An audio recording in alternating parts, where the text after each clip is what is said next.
sukacita dan damai sejahtera. Doa saya berharap, harapan saya juga tetap ada pada kita semua.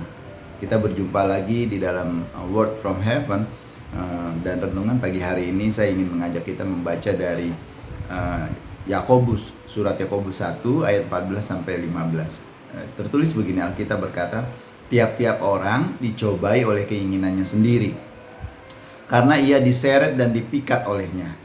Dan apabila keinginan itu telah dibuahi, ia melahirkan dosa. Dan apabila dosa itu sudah matang, ia melahirkan maut. Bapak Ibu Saudara yang dikasihi Tuhan, ini menariknya dari tulisan apa yang ditulis oleh Rasul Yakobus ini, kita melihat adanya perkembangan dari keinginan menjadi dosa di sini. Pertama-tama keinginan kita, lalu kita buahi, kita wujudkan, dan keinginan itu melahirkan dosa. Dan dosa itu kalau terus-menerus dibiarkan dan menjadi matang, berakibat maut. Yakobus mengatakan apa yang awalnya terlihat mungkin tidak berbahaya dapat dengan cepat berubah menjadi tak terkendali dan menyebabkan kerusakan yang luar biasa, seperti kebakaran hutan, Bapak Ibu. Mungkin orang cuma buang puntung rokok misalnya, itu gak berarti dibandingkan hutan yang luas seperti itu. Tapi kalau dibiarkan, angin akan membawanya, ranting-ranting kering, terus terbakar, kemudian akan menjadi besar dan menjadi kerusakan yang luar biasa. Kita cukup tahu di Indonesia mengenai kebakaran hutan yang dulu-dulunya hampir setiap tahun terjadi dan rutin. Namun ketika godaan mengancam kita, Bapak Ibu Saudara yang dikasihi Tuhan, Tuhan Yesus tidak pernah membiarkan kita. Tuhan justru menyediakan bagi kita tempat berlindung dari badai pencobaan yang semakin besar ini. Nah, Daud menulis di Mazmur pasal 46 ayat 2 sampai 4, Tuhan itu bagi kita tempat perlindungan katanya, dan kekuatan sebagai penolong dalam kesesakan sangat terbukti.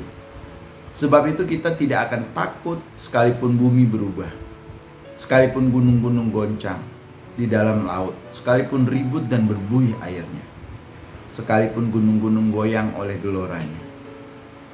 Daud mengatakan tempat yang paling aman bagi kita untuk berlindung sebagai tempat perlindungan adalah Tuhan kita sendiri. Dan sebagai penolong dalam kesesakan, Tuhan itu sudah sangat terbukti. Ada banyak kesaksian yang bisa kita dengar, yang mungkin juga Bapak Ibu alami, bagaimana Tuhan dapat menolong kita di masa-masa kesesakan, di saat-saat genting, mungkin hampir membuat kita putus asa dan hilang harapan. Tapi pertolongan Tuhan selalu terbukti. Right on time, tepat pada waktunya Bapak Ibu. Firman Tuhan berkata bahwa Tuhan tidak akan pernah mencobai kita, itu jelas bagi kita. Dan pilihan-pilihan yang kita buat adalah karena kesalahan kita sendiri, bukan karena Tuhan. Kita memilih pilihan-pilihan yang kita buat di dalam hidup kita adalah kehendak bebas kita yang sering kita kenal dengan sebutan free will. Dan apapun yang terjadi itu sepenuhnya adalah karena kita, bukan karena Tuhan. Jadi ketika kita dicobai itu memang karena pilihan kita. Ketika di tengah pencobaan kita berpaling kepada Tuhan Yesus dan meminta pertolongannya, Dia akan memberi kekuatan bagi kita, seperti kata Daud, yang membutuhkannya, dan kita bisa mengatasinya.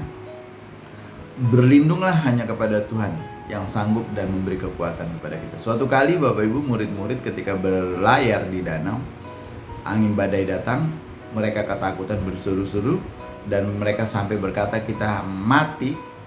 Tapi tiba-tiba Tuhan Yesus datang dan berkata, hanya berseru dengan suara lembut, hai badai, hai angin ribut, hai topan, hai angin yang menduru-duru yang membuat kami ketakutan dan kengerian, diam dan tenanglah. Bapak Ibu Saudara yang dikasihi Tuhan, Tuhan Yesus adalah perlindungan kita selama-lamanya. Oleh karena itu jangan pernah lari, karena Daud berkata bahwa dekat dengan Tuhan itulah yang menjadi kerinduannya. Dekat dengan Tuhan itulah yang menjadi keinginan dan cita-cita. Di Mazmur pasal 73 ayat 28 Daud berkata, tetapi aku, kata Daud, aku suka dekat pada Tuhan.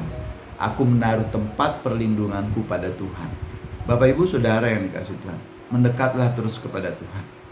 maka Ia akan mendekat kepadamu. Tuhan tetap menanti dan menunggu kita. Oleh karena itu, datanglah terus kepada Tuhan, berlindunglah kepada Tuhan, dan memohonlah kepada Tuhan apapun yang menjadi kebutuhan dan keperluan Bapak Ibu. Bapak Ibu Saudara yang dikasih Tuhan, ketika engkau sedang bergumul, ketika ada doa-doa yang perlu di-sharingkan bersama-sama, bahkan kalau Bapak Ibu ada masalah, pergumulan dan persoalan, mungkin butuh teman untuk konseling, hamba-hamba Tuhan di GKRI Diaspora City Center siap menolong kita. Bapak Ibu bisa menghubungi nomor telepon yang tertera di layar dan sampaikan apa yang menjadi keinginan dan kerinduan Bapak Ibu. Tuhan memberkati kita semua. Terima kasih ya Tuhan Yesus untuk firman-Mu. Engkau adalah perlindungan kami sejati, Engkau adalah kekuatan kami yang sesungguhnya. Kami bersyukur dan kami berterima kasih. Di dalam nama Tuhan Yesus, haleluya, amin.